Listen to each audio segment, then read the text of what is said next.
Sisian, Where Mediocrity Meets the Sublime, by Maria Gunko, for her column Outside In, published on May 8, 2025, on EVN Report. The morning was painfully early, and the weather matched my mood: gray, wet, and resolutely unpleasant. Together with my colleagues, we embarked on a work trip to Sisian. I had never properly visited the town before, only passing by on my way to more distant places further south. Running on little sleep and bad coffee, I was already caught in a fog of irritation. Sometimes it is a blessing to be a pessimist. You are either right or pleasantly surprised. Sisian, regrettably, supported the former claim. In many literary traditions, writers immortalize unremarkable towns as characters of their own, places that exist less through any active will than through a slow, inevitable accumulation of habit. Sisian seems to be this kind of place. It is neither charming enough to be loved nor offensive enough to be despised. It simply exists, occupying a peculiar purgatory of post-Soviet provincial mediocrity. The town center offers exactly what one might expect: a scattering of administrative buildings, designed with the bleak lack of ambition typical of Soviet middle-rank bureaucracy. Just gray buildings that serve a function. The main square, where the towering statue of Lenin once stood pointing firmly toward the bright future, is now empty. No new monument has dared to replace this space.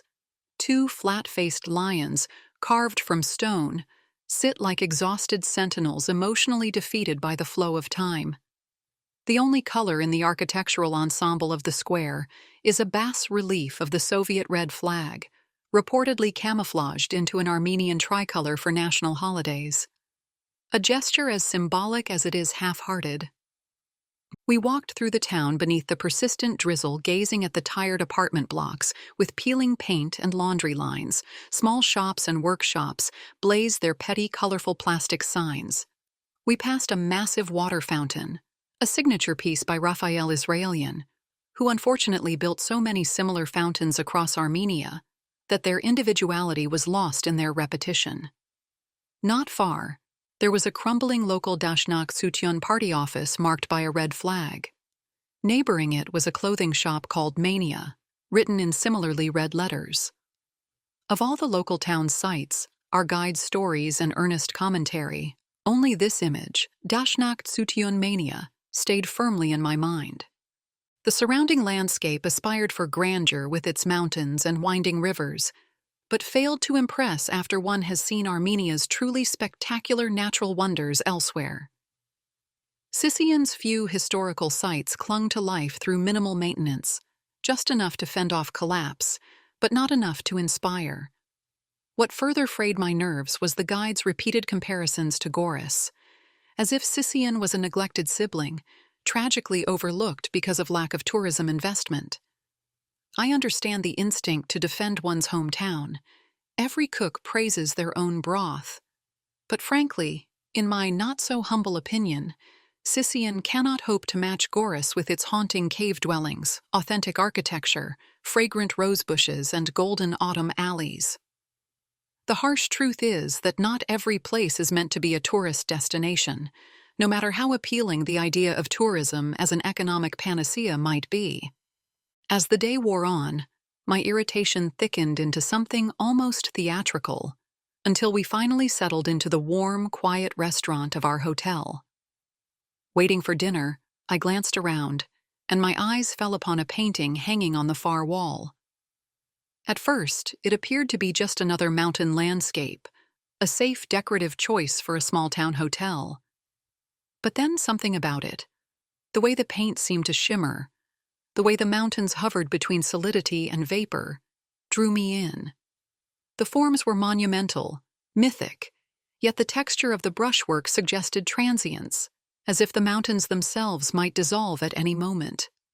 The signature read, Armen Hakobjanyan.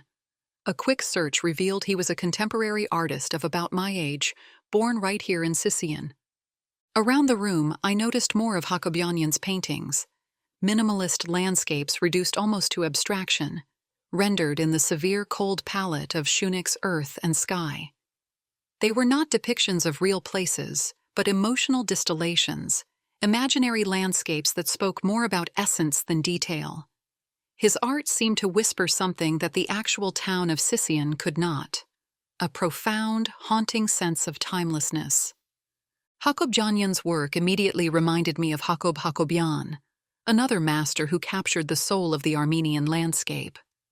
Hakobjanyan's quiet, surrealist paintings often portrayed the worn textures of provincial life with peeling doors and desolate courtyards, a meticulously painted deep melancholy. His monochrome palette and detailed static graphic hinted to undercurrents existing within the seemingly ordinary scenes. Hakobjanyan, however, takes a different approach. He skips detail and plunges straight into the realm of pure emotion. His mountains are not actual mountains, but symbols, enduring, indifferent, vast. They are far beyond human ambition or despair. There is a profound connection between the evolution of abstraction and the environment that birthed it. When reality itself becomes deadened, the only meaningful artistic response is to transcend it. Artists like Armen Hakobjanyan do this by excavating beauty from ordinary details. Armen Hakobjanyan pushes even further, seemingly abstracting not the surfaces, but the very affects of existence. Sisian's battered cityscape, its architectural conventionality, and its traits of abandonment, all of this becomes strangely legible when looking at Hakobjanyan's art. It is not the material failures of the town that matter, but the silent, eternal elements that endure beneath the passing absurdities of history: stone, mist, light, shadow. In this reading, Sisian is a raw, unfiltered fragment of the sublime, a reminder of human smallness against the vast, indifferent nature.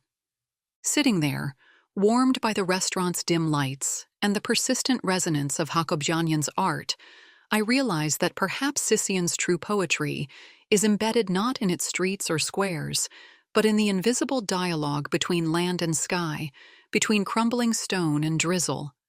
It is a place of brutal honesty that refuses to pretend, and instead invites those who are patient enough to look past the surface into something more enduring, more elemental, and paradoxically beautiful in its mediocrity.